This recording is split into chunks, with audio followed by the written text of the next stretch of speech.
Bonjour à tous et bienvenue sur Campus Channel. Aujourd'hui, nous accueillons l'ENTPE, l'École de l'aménagement durable des territoires. Un cursus ingénieur pour devenir ingénieur de l'ENTPE, c'est œuvrer pour un mieux vivre ensemble sur nos territoires. C'est tout un programme qu'on va avoir l'occasion de découvrir en accueillant notamment 4 invités de marque. La première, Cécile Delolme, la directrice de l'ENTPE. Bonjour Cécile, comment allez-vous? Bonjour Guillaume, je vais très bien, merci.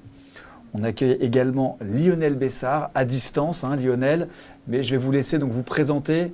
Vous êtes délégué de la responsabilité, je vous laisse finir ma phrase. Délégué responsabilité sociétale et environnementale. Je m'occupe de l'animation, de tout ce qui est autour de la transition écologique et solidaire au sein de l'école. Voilà, je voulais être certain de ne rien écorcher. Merci Lionel, bonjour, bienvenue. Et puis on accueille également donc 2 étudiants de l'ENTPE. Je vais commencer par Hortense Laine, étudiante civile en 2e année. Bonjour Hortense, comment tu vas? Bonjour, très bien et vous? Eh bien, je vais très bien, je te remercie de me demander également. Et enfin, Oscar, donc toi tu es étudiant fonctionnaire en 3e année. Bonjour Oscar. C'est exactement ça, merci Guillaume, ça va très bien. Bon, je ne me suis pas trompé, pour l'instant j'ai tout bon. Vous êtes tous les 4 là pour répondre à mes questions, mais avant cela, on commence avec le pitch.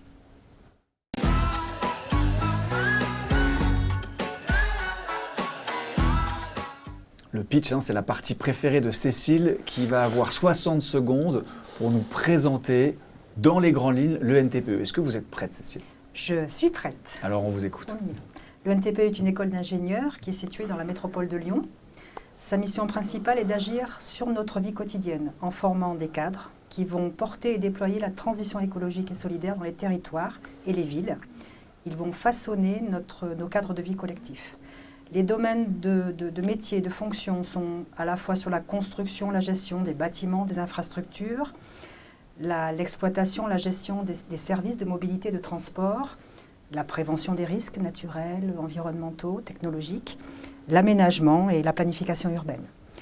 Tout ceci en prenant en compte les besoins des usagers dans toute leur diversité, en contribuant à la décarbonation de toutes ces activités et en limitant les impacts sur les ressources naturelles et la biodiversité. Notre originalité est de former des ingénieurs civils et fonctionnaires. Ceci nous met au cœur du dialogue entre les entreprises ou les associations et les acteurs publics. Et notre point fort, c'est la vie associative, qui est très riche. Les étudiants et les étudiantes portent une activité associative et sportive diverses, riches, engagées, qui contribuent complètement à leur formation et leur apportent des compétences transverses. Et merci beaucoup Cécile, on va avoir le temps d'en discuter à travers ces 40-45 minutes. Peut-être commencer très rapidement, quelles sont les différentes voies d'admission? J'ai vu qu'il y avait du post-prépa, du post-licence, du post-master. Est-ce que vous pourriez rapidement détailler comment on peut intégrer le NTPE?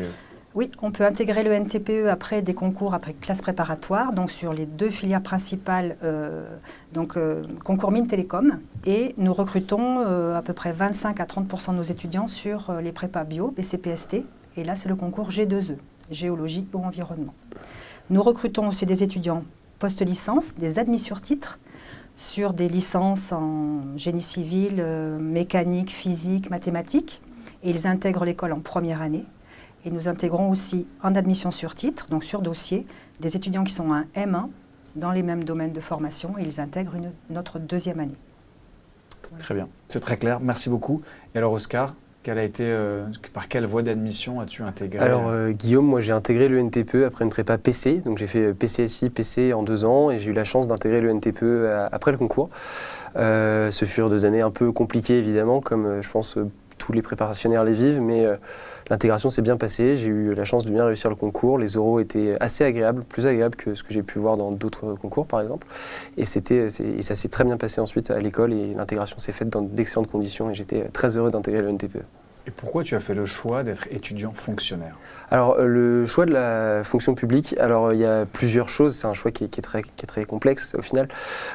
Déjà, il y a le fait d'être indépendant, c'est pas forcément parce qu'on a besoin d'être payé pendant ses études, mais le fait d'être indépendant de ses parents, de ses amis, ça permet aussi d'avoir une vie étudiante qui est un peu plus riche.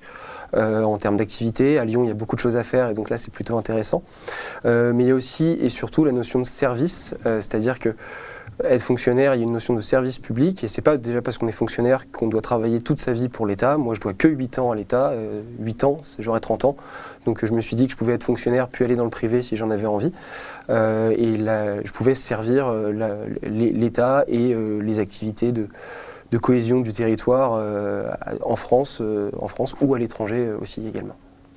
Alors, on a entendu des premiers arguments pour comment dire, être un étudiant civil ou un étudiant fonctionnaire. Est-ce que vous pourriez nous donner les différences? Alors, visiblement, fonctionnaire, on est payé, c'est ça? Est-ce qu'il y en a d'autres, des différences? Est-ce qu'il y a un statut qui est meilleur qu'un autre?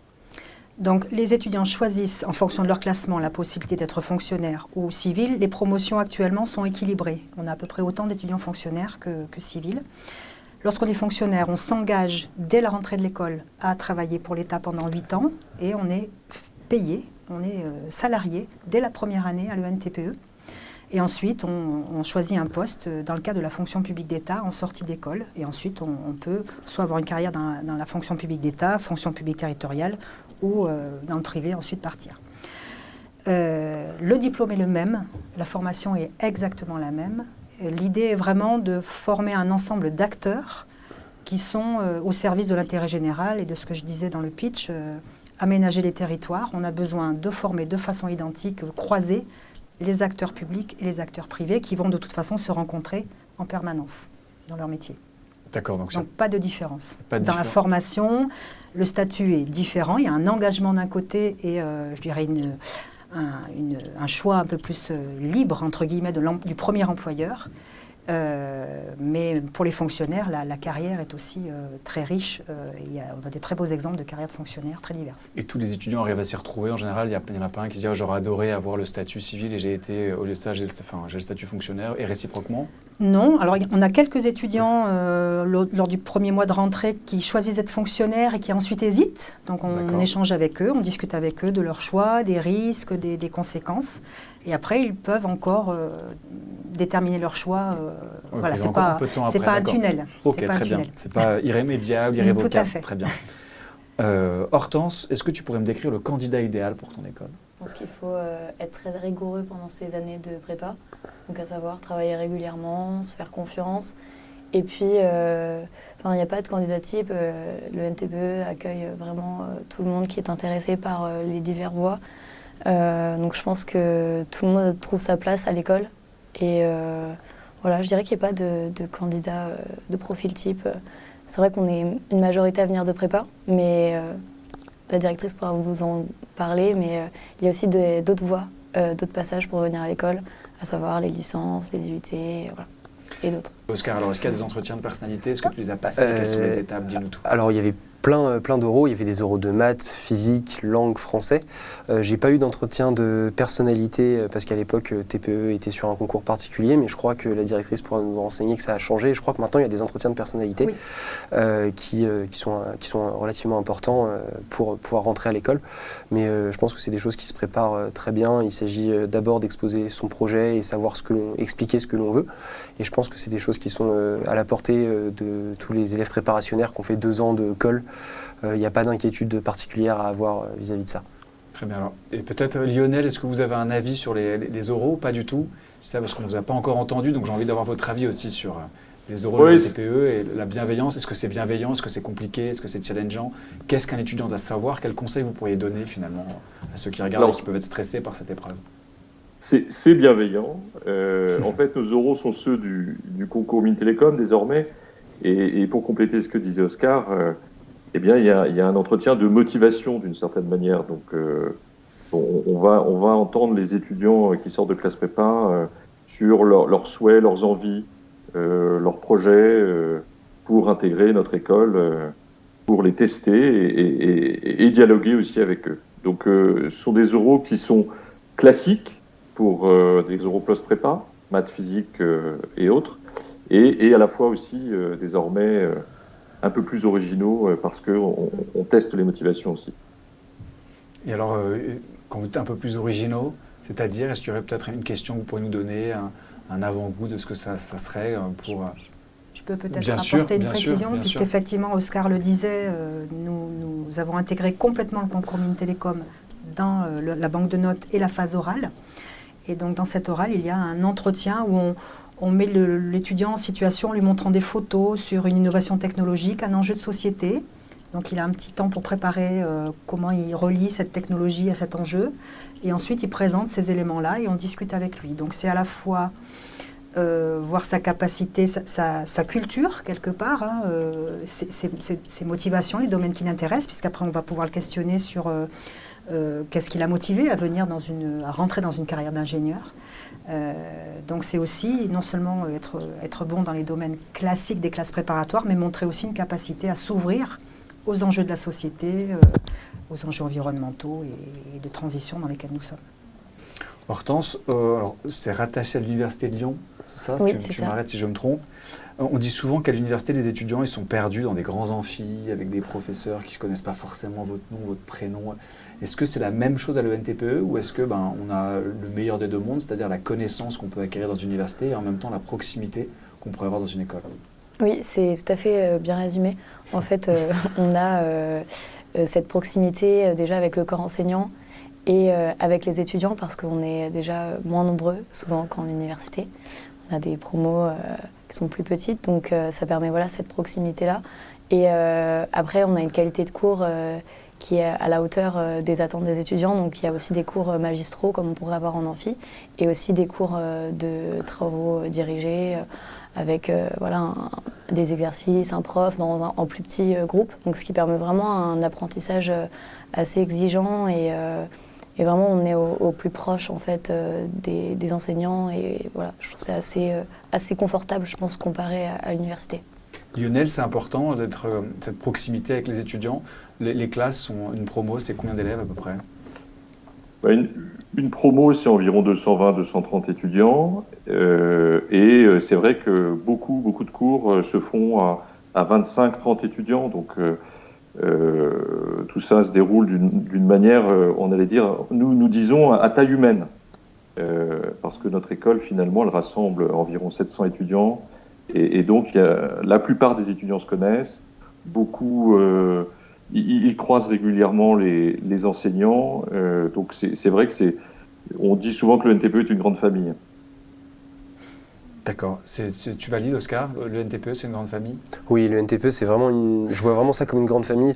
Même dans la vie quotidienne, la présence du foyer à l'ENTPE, c'est un endroit où on va voir ses amis. Enfin, quand moi j'arrive à l'ENTPE, je ne me pose pas la question de savoir si je vais croiser quelqu'un que je connais, parce que je sais que je vais manger avec quelqu'un à midi, que je vais croiser dans un couloir, que je vais croiser au foyer, que je vais croiser dans la cour de l'ENTPE.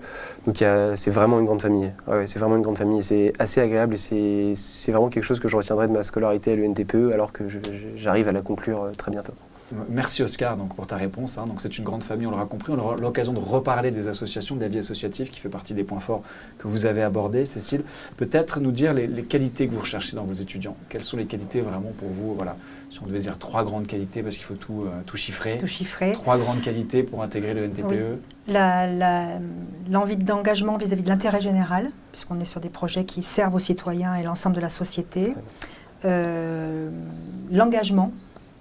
Voilà, avoir envie d'être un acteur engagé dans son activité et sa vie professionnelle, et ouvert à la diversité et à la diversité de notre société et de ses citoyens, puisqu'on va y apporter une réponse. C'est ce que je pourrais dire. Oscar, tu disais donc que tu avais bientôt fini, toi, c'est ça? Oui, tout à fait. Est-ce que tu peux nous dire comment sont découpées les années au sein de l'ENTPE? Oui, bien sûr, Guillaume. Alors, la première année, c'est une année de tronc commun, donc qui est commune à tous les étudiants, donc quand on sort de prépa. Donc là, c'est des cours assez généraux sur l'aménagement du territoire, un peu des cours de génie civil, un peu des cours de bâtiment, un peu des cours de transport, d'environnement. L'idée, c'est surtout de nous montrer un peu toutes les facettes de ce que veut dire l'aménagement du territoire, qui n'est pas quelque chose qu'on comprend bien quand on arrive à l'ENTPE. Ensuite, en deuxième année, on choisit une spécialité parmi 6.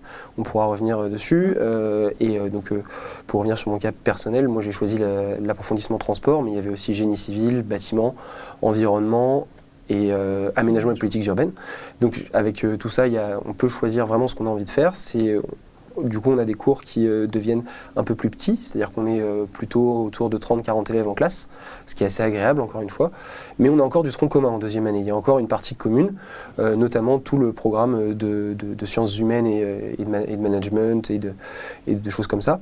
Et ensuite, on a la troisième année qui est uniquement dédiée à l'approfondissement qu'on a choisi en deuxième année.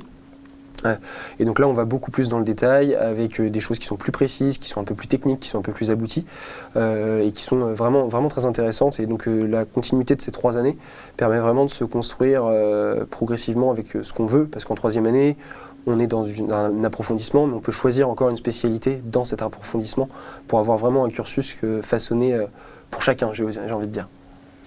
Hortense, c'est compliqué de faire des choix comme ça aussi jeunes. C'est-à-dire que déjà, tu dois choisir est-ce que fonctionnaire ou civil. Après, tu n'as même pas fini ta première année, il faut déjà choisir une voie d'approfondissement. Est-ce que c'est difficile de faire ces choix?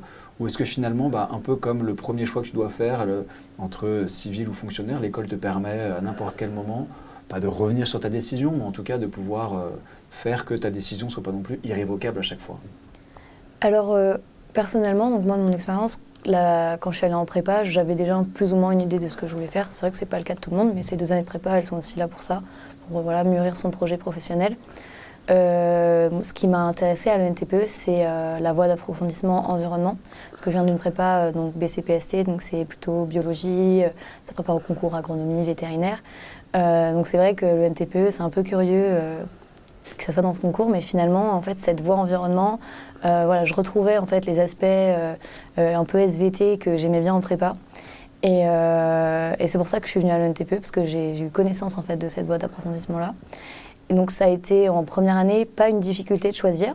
Là, en 2e année, maintenant, je vais devoir choisir encore entre... J'ai deux autres possibilités. Donc soit je vais en risque, pollution et nuisance, soit je vais en cours d'eau, littoral et voies navigables.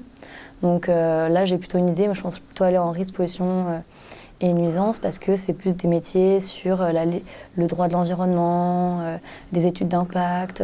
C'est des choses plus concrètes. C'est un peu plus technique en cours d'eau, littoral et voies navigables, donc à savoir les barrages. Enfin, vraiment, c'est un panel très très large de métiers et très intéressant. Donc je pense qu'on a le temps de mûrir son projet. La première année, le fait qu'il y ait un tronc commun aussi, ça permet de tout balayer. Donc il y a déjà des cours de transport, ce qu'on ne connaît pas du tout quand on arrive de prépa. Et en fait, ça permet vraiment de découvrir. Donc finalement, en fonction des affinités qu'il y a eu pendant cette année-là, les choix se dessinent assez bien. Et il y en a très peu qui reviennent sur leurs décisions. En général, les étudiants sont contents de leur choix.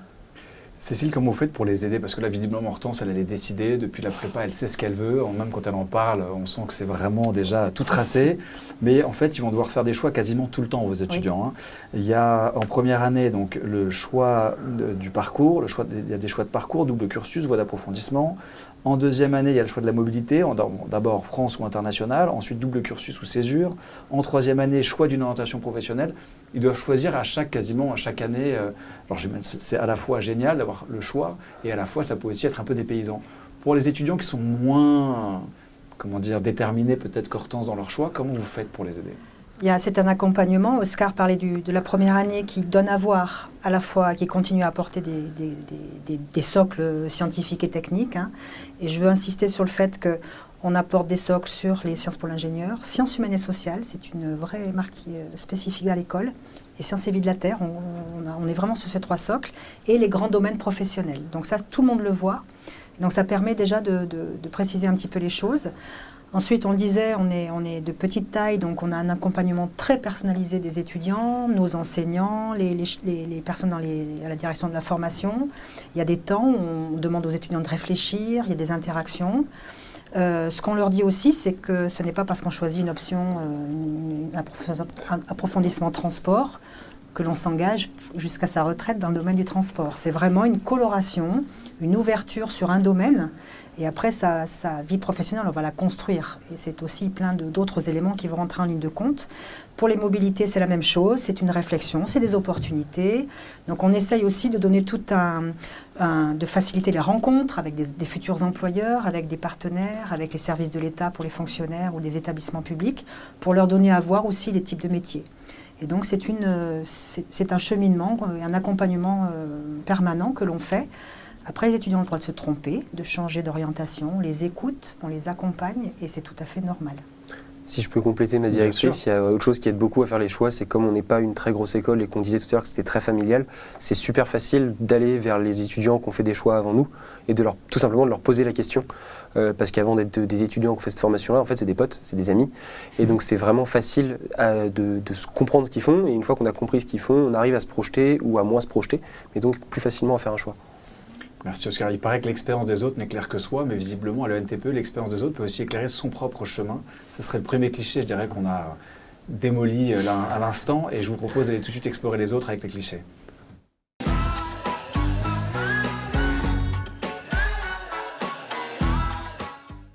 Les clichés, ce sont un peu les idées reçues qu'on peut avoir concernant le NTPE, concernant Lyon, même plus généralement, concernant l'Université de Lyon, concernant le métier de l'ingénieur. Bref, vous l'aurez compris, Lionel, quel est le premier cliché qui vous vient à l'esprit quand j'évoque votre école? Le premier cliché qui me vient à l'esprit, c'est que le NTPE est une école plutôt pour les garçons. Et en fait, c'est faux. Oui, j'allais dire, dites ça à Hortense. Oui, c'est faux, et Hortense le prouve. C'est une école autant pour les femmes que pour les hommes. Nos promotions comptent plus de 40% de jeunes femmes. Et c'est vrai que dans le passé, il y avait plus d'hommes, mais de plus en plus, les femmes prennent une place dans la vie de l'école. Notre directrice le prouve aussi, en étant à la tête de l'établissement. Et puis, on a aussi, par exemple, cette année, le BDE qui est dirigé par une jeune femme. Donc, le NTPE n'est vraiment pas réservé aux hommes. C'est une école presque égalitaire entre les femmes et les hommes. Et puis Lionel, je crois que vous avez une mission égalité entre les femmes et les hommes à l'ENTPE, non? Je crois que ça prend une place importante, ça aussi. Oui, alors nous avons un plan d'action pour favoriser l'égalité entre les femmes et les hommes. Nous avons des référentes égalité femmes-hommes. C'est un sujet qui nous tient à cœur et sur lequel nous travaillons en collaboration avec les étudiants, puisqu'au sein du BDE, il y a aussi des étudiantes qui s'occupent de ces sujets-là. Donc on fait toute une série de choses, des sensibilisations, des actions auprès des collèges et lycées pour promouvoir les métiers techniques auprès des jeunes filles. Très bien, c'est très clair. Hortense, du coup, honneur aux femmes. Quel est le premier cliché, toi, qui te vient à l'esprit quand j'évoque le NTPE? L'école de bétonneurs. Voilà. Très Parce bien. que le NTPE veut dire École nationale des travaux publics, donc ça pourrait Et faire donc, penser. on ne fait pas que des bétonneurs Mais à non, l'NTPE? puisqu'il y a du transport, de l'environnement, de l'urbanisme.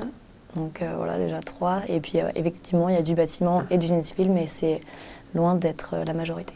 Donc si tu devais regarder un étudiant de prépa qui est en train de dire « moi, j'ai pas du tout envie d'aller à l'école des bétonneurs », qu'est-ce que tu pourrais lui dire pour lui donner envie d'aller à l'école des bétonneurs, qui n'est pas l'école des bétonneurs, justement? Je lui dirais justement, donc je lui présenterai ces voies d'approfondissement qui ouvrent justement d'autres portes. Et finalement, l'aménagement des territoires, c'est pas construire, voilà, il y a plusieurs autres voies. Et justement, ça pourrait attirer la curiosité des étudiants. Voilà. Très bien, donc c'est à bon entendeur. Oscar? Alors moi, le premier cliché qui me vient, c'est qu'on dit que le NTPE est une école de fonctionnaires. Ironique. Ironique, alors je suis fonctionnaire et très, très heureux de l'être, mais déjà il y a moins de la moitié des élèves qui sont fonctionnaires, c'est 45, c'est pas loin d'être la moitié, mais c'est un peu plus de 45%, je crois. C'est moins de la moitié.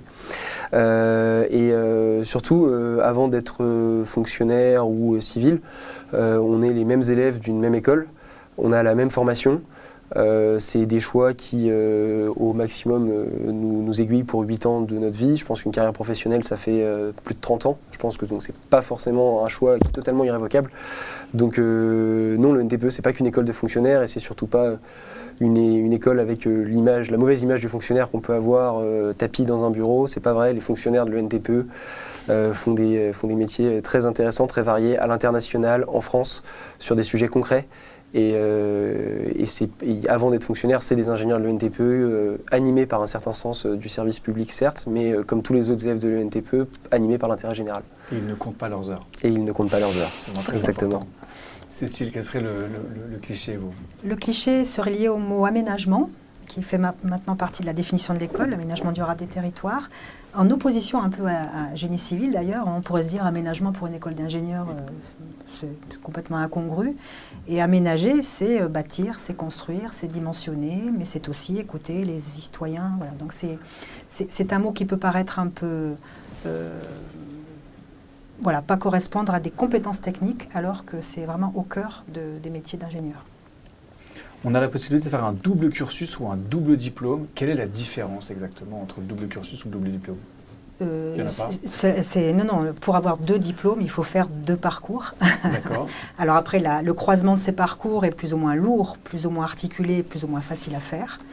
Mais effectivement, l'école propose de nombreux doubles parcours et doubles diplômes, notamment avec nos partenaires de l'Université de Lyon, les autres écoles, les universités, à travers des masters co-accrédités, mais aussi des doubles diplômes avec Sciences Po Grenoble, Sciences Po Lyon, avec une autre école d'ingénieurs à Géologie Nancy, par exemple. Et nous avons aussi des masters à l'étranger. Et donc, chaque fois, le cursus est aménagé et proposé en adéquation avec des parcours, des approfondissements spécifiques qui facilitent ce croisement de double diplôme, mais ça demande de l'investissement, du travail, et c'est une vraie richesse également à l'école. Est-ce que ça demande 2 fois plus de travail, du coup, aussi?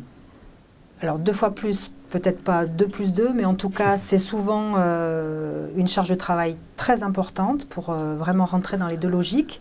Si je fais si je prends l'exemple du double cursus Sciences Po par exemple, vous imaginez bien qu'un ingénieur qui a fait les classes préparatoires, qui doit rentrer dans les sciences politiques, c'est un investissement intellectuel très important, puisqu'il démarre de très loin, ou des masters sur l'urbanisme, ou en lien avec des dimensions sociologiques et géographiques. Et donc c'est vraiment un investissement intellectuel et de temps qu'il faut avoir. Je ne connais pas un seul étudiant qui ait regretté de le faire. Au moins c'est clair. Lionel, quelles sont les valeurs de l'école et comment les retrouve-t-on dans votre enseignement? Alors, les valeurs de l'école, c'est la créativité, l'exigence, l'intérêt général, la diversité, la communauté. On en a déjà parlé au début de l'émission, et c'est vrai que dans nos cours, la partie, par exemple, sciences humaines et sociales, qu'évoquait Cécile, est très importante, et donc permet d'évoquer les questions de la diversité, de l'intérêt général. Il y a aussi une grande manière de développer les valeurs au sein de l'établissement, parmi les étudiants, c'est aussi les projets. Il y a beaucoup de projets au cours du cursus, et ces projets se font souvent en équipe, plus ou moins grande, ça peut aller de 3 à 10, et c'est l'occasion, au travers de ces projets, de développer ces sens de l'exigence et de l'intérêt général. Très bien. Hortense, quelle a été ta partie préférée du programme pour le moment? T'es qu'en 2e année, t'as pas Oui. fini. Oscar en 3e année, il aurait sûrement peut-être une autre réponse, mais déjà, toi, au bout de 2 ans, quelle est la partie qui t'a le plus... Ça veut pas dire que t'as pas aimé les autres, je Non, précise aussi pour les professeurs qui regarderaient, ou ta directrice. Voilà, ça veut pas dire que je n'ai pas aimé les autres. Quelle est, toi, celle qui t'a le plus parlé? Je pense que c'est les cours de voie d'approfondissement, parce qu'en 2e année, on a encore un peu de socle commun. Vu qu'on a vraiment choisi délibérément d'aller dans cette voie d'approfondissement, forcément, c'est des cours qui sont plus techniques et qui, en général, nous intéressent plus que le droit, l'économie ou les cours qu'on a à côté, qui sont tout aussi importants, mais c'est vrai que personnellement, c'est ce qui m'a le plus intéressée. Et c'était la meilleure partie du programme en 2e année. Je trouve qu'on interroge beaucoup les élèves sur leur qualité, mais je trouve qu'on n'interroge pas assez le corps professoral. Et donc j'ai une question pour vous, Cécile. Que disent vos étudiants de vous? Quelles sont les qualités pour être une bonne directrice? Ah, bonne question. Je pense qu'il faut être à l'écoute. C'est un petit navire à embarquer dans une trajectoire vers une direction. Donc la transition écologique et solidaire est vraiment notre point de mire et notre orientation pour les années qui viennent. Il faut être à la fois à l'écoute des étudiants. On est là pour accompagner des jeunes adultes dans le début de leur vie professionnelle. Donc c'est une mission passionnante et je dirais engageante pour nous. Donc c'est beaucoup d'écoute, de la bienveillance, mais aussi savoir garder un cap et le tenir pour que le système avance d'une façon un peu collective et cohérente. Voilà. Merci. Lionel, lors de la mobilité à l'international, est-ce que vos étudiants sont autorisés à prendre l'avion? Je dis ça parce qu'il y a une dimension écologique. Et alors, comment vous faites?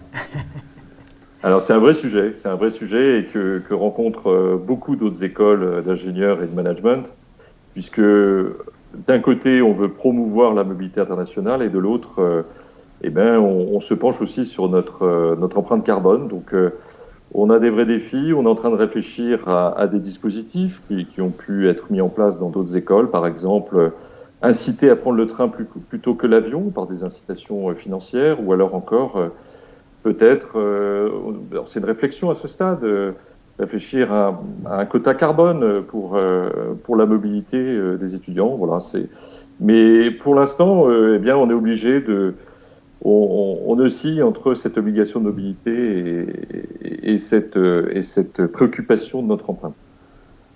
Est-ce que le contenu du programme s'est adapté aux grands changements de société récents, Lionel? Oui, alors le contenu du programme, il a de plus en plus comme fil conducteur la transition écologique et solidaire, qui est, comme le disait Cécile, notre leitmotiv et qui est ce qui préoccupe de plus en plus les jeunes générations.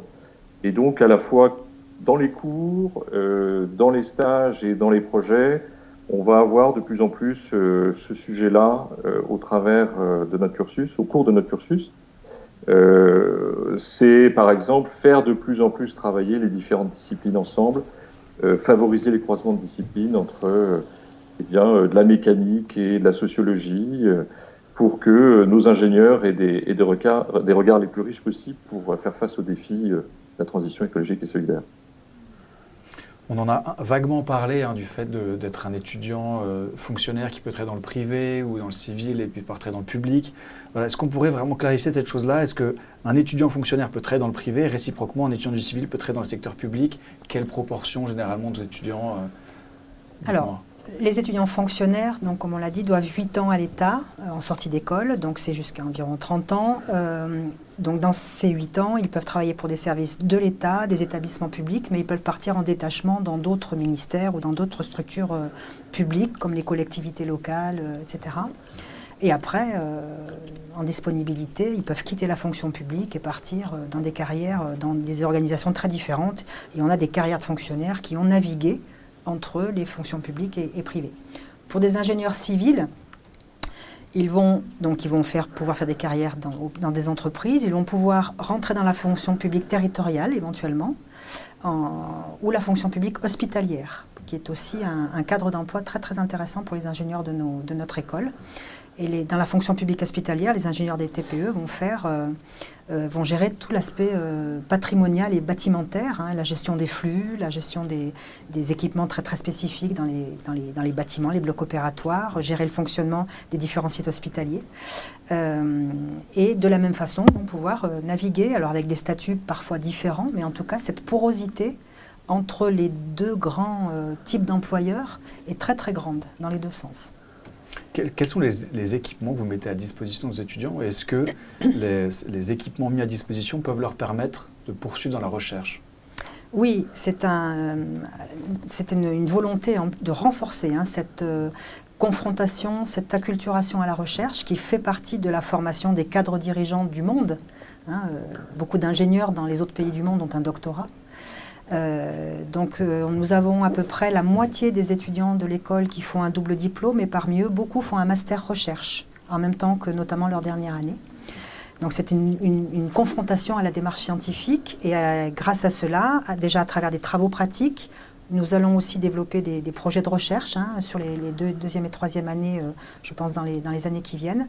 Et à travers le master, le travail de stage de master, ils peuvent à ce moment-là travailler avec des chercheurs dans les laboratoires et ils bénéficient des équipements, des modèles, des moyens que les laboratoires ont dans notre école, dans des établissements partenaires ou à l'étranger. Tu vas faire le choix de la recherche, Oscar, ou pas? J'ai vu qu'en 4e année, il y avait la possibilité de faire de la recherche. Donc c'est 1, 2, 3, on peut faire des choix. Choix professionnel en 3 et 4e. Je me demandais, c'est obligatoire? Tu as le choix? Alors, moi, je me suis laissé le choix, c'est-à-dire que j'ai fait un master qui est plutôt orienté recherche et qui me permettrait de poursuivre en thèse, en l'occurrence. J'ai fait le choix de ne pas candidater parce que c'était pas quelque chose que je voulais personnellement à cet instant-là. Mais c'est pas un choix que je regrette du tout. Mais j'aurais pu choisir de faire de la recherche sans de difficultés particulières. Ce que j'ai bien apprécié cette année, notamment dans le master recherche, c'était l'idée d'aller précisément au bout d'un sujet qu'on développe de plus en plus durant les 3 années à l'ENTPE, c'est-à-dire qu'au début on est sur des choses qui sont assez générales, au fur et à mesure on devient sur des choses qui sont plus précises. En master cette année j'ai eu l'occasion d'aller dans des choses assez précises, mais des fois pour aller dans des choses très précises il faut du temps, et du temps ça s'implique sur un projet de recherche. Alors moi j'ai pas souhaité le faire parce que je souhaitais aller travailler. Ceci dit, je vais avoir un complément de formation l'an prochain d'1 an sur un sujet plus spécifique, donc c'est pas de la recherche, mais ça témoigne de cette volonté qu'ont pas mal d'élèves à l'ENTPE d'aller au fond des sujets qui sont assez riches et comme il y a une grande curiosité à l'école, c'est aussi ce que veulent faire les élèves. Hortense, à quoi ressemble la fête à l'ENTPE? Est-ce qu'il est possible de faire partie d'associations? Oscar disait que c'était une grande famille. Est-ce que c'est une grande famille fêtarde? Oui, oui, oui. bien. Pour être honnête, comme a expliqué Oscar au tout début, il a parlé du foyer bar de l'ENTPE, mythique, hein, et même des anciens qui reviennent pour venir boire un coup. Enfin, vraiment, c'est très, très, très convivial. C'est au sein de l'école. Donc, c'est un gros plus. Il y a énormément d'associations. Il y a plus de la moitié des étudiants qui sont investis dans les associations, à savoir il y a 70 clubs. Ça peut être des clubs festifs, des clubs sportifs, des clubs culinaires, culturels. Enfin, vraiment, c'est très, très varié. Donc, tout le monde trouve sa place finalement et tout le monde a envie de s'investir. Enfin, je pense que voilà, il y a vraiment cette volonté de s'investir et voilà, vu que c'est une famille, finalement, on participe à la vie de famille. Voilà, c'est une vie de famille finalement. L'école. Force à participer à la vie de famille. On n'est pas forcé du tout, voilà. On n'est jamais forcé. Et aussi le sport en fait qui fédère énormément les étudiants. J'ai été pendant 1 an présidente du bureau des sports. Qui est présidente à l'ENTPE, du BDE, du BDS. Voilà, moi c'était l'année dernière du coup, j'ai fini mon mandat, mais ça a été une année super en termes de résultats sportifs. On est 2e d'académie en termes d'associations sportives. On a des très bonnes équipes, on a beaucoup de clubs sportifs. Donc il y a vraiment cet esprit de voilà, les couleurs de l'école aussi, donc le bleu et le jaune qu'on voit partout sur les événements sportifs. C'est très très représenté et il y a vraiment cet esprit de corps voilà, qui est assez unique, je pense. Oscar, tu parlais de la vie lyonnaise oui. et de ses avantages, et c'est pour ça que d'être fonctionnaire avec un salaire, ça peut potentiellement aider. Ça ouvre le champ des possibles, effectivement. Exactement, ça ouvre le champ des possibles, c'est une bonne manière de le dire. Quels sont les avantages d'étudier à Lyon? Les avantages d'étudier à Lyon, déjà c'est une belle ville, donc c'est toujours agréable d'être dans un endroit qui est beau tout simplement. Ensuite, c'est une ville qui est bien placée géographiquement, quand on aime la mer, quand on aime la montagne. L'hiver, les stations de ski, c'est à 2 heures. Donc on peut aller skier à la journée au départ de Lyon, donc ça, sur les loisirs ou même la mer, Marseille est qu'à 1h30 en train. Mais je retiendrai surtout la qualité de vie générale. Lyon est une ville où on peut faire énormément de choses sur le plan culturel. On parlait de la fête tout à l'heure, il y a quelques bars fort sympathiques dont je pourrais recommander l'adresse. Et surtout tout ça est très accessible avec un réseau de transport en commun qui est vraiment performant. Le NTPE n'est jamais loin. On est toujours à l'ENTPE, on est à 25 minutes du centre de Lyon. C'est vraiment très agréable. On peut tout faire à vélo. C'est assez important. C'est assez agréable. C'est exactement, c'est écologique. Les transports en commun, c'est très bien aussi. C'est toujours mieux que la voiture, en tout cas là-dessus. Mais le fait de pouvoir faire tout assez facilement, de pouvoir être avec ses amis assez facilement, de pouvoir se loger finalement assez facilement dans un cadre qui est vraiment très agréable. Je pense au parc de la Tête d'Or, je pense au quai du Rhône où il y a des kilomètres de voies cyclables. Ça donne vraiment envie d'aller à Lyon. Donc la synthèse de tout ça fait que c'est une ville vraiment très agréable. Moi j'y ai fait en plus ma prépa, donc 5 années à Lyon que je ne regrette absolument pas. Donc vraiment, tu signes, tu persistes et tu re-signes. Je signe, je persiste, je re-signe, exactement Guillaume. Lionel, est-ce qu'on peut encore sauver le monde? Ah ben, je ne sais pas si on peut le sauver, ça c'est une grosse question. Hein. Mais en tout cas, le NTPE, on y réfléchit, on se retrousse les manches et on essaye d'y travailler ensemble. Donc, on ne sait pas si on va le sauver, mais en tout cas, on ne reste pas les bras ballants et à la fois par le collectif, par la curiosité d'esprit et par l'engagement, on va peut-être y arriver. Très bien, je vous remercie pour votre optimisme. Hein. Heureusement, on va sauver le monde. Quels sont les acteurs, les grands acteurs de la transition écologique qui soutiennent cette école, Lionel? Le premier grand acteur de la transition écologique qui nous soutient, c'est notre ministère de tutelle, puisque nous sommes une école du ministère de la transition écologique. Et donc, c'est un peu notre raison d'être de nous pencher sur cette question-là. Et puis, aujourd'hui, toutes les grandes entreprises avec lesquelles nous travaillons se penchent aussi sur cette question-là et travaillent sur cette question-là. Tous les aménageurs, tous les opérateurs de transport, tous les gestionnaires d'infrastructures travaillent sur cette question-là. Donc, j'allais dire, je ne sais pas s'il y a un seul de nos partenaires qui ne travaille pas avec nous sur cette question-là. Donc, c'est une réponse peut-être un peu politiquement correcte, mais c'est vrai que Nos principaux partenaires là-dessus sont nos principaux partenaires de manière générale.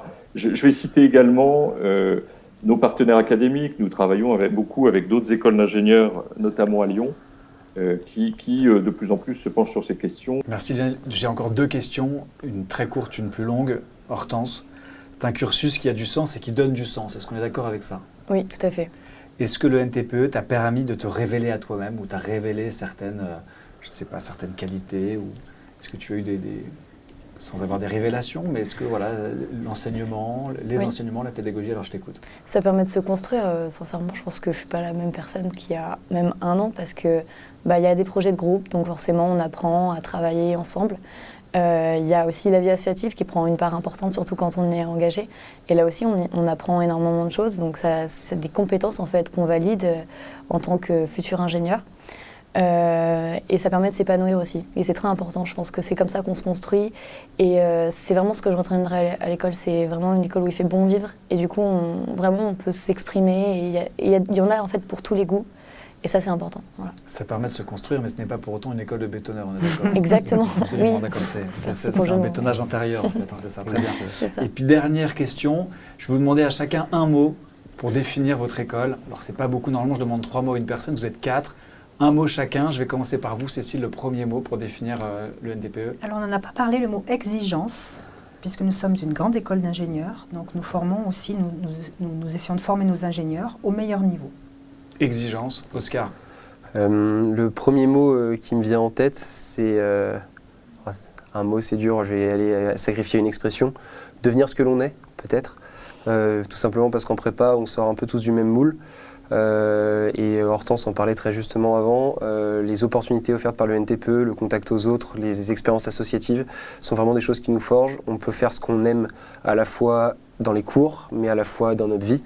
Et on peut vraiment devenir, je dirais, ce que l'on est, ce que l'on a envie d'être en tout cas. On va dire grandir, comme ça fait un mot. C'est grandir, sinon, exactement. Il y a beaucoup de tricherie là. Donc exigence, grandir, Hortense. Je dirais... Tu n'es pas obligé de le justifier. Si j'hésite avec 2, donc... Vas-y, dis toujours, on ne sait jamais. Je veux dire bienveillance. Bienveillance. Donc, oui. Là, je vous laisse... Non, exigence, grandir, bienveillance. Tu veux peut-être le justifier ou ça te va? Oui, je veux bien le justifier. Alors c'est bienveillance entre les étudiants, voilà, parce qu'on parlait de cet esprit de corps, justement, c'est une bienveillance entre les étudiants. Bienveillance avec le corps, entre le corps enseignant et les étudiants. Donc voilà, c'est une école où il fait bon vivre. Très bien. Exigence, grandir, bienveillance. Lionel, le dernier mot? Solidaire. Solidaire, on passe tout de suite au temps additionnel.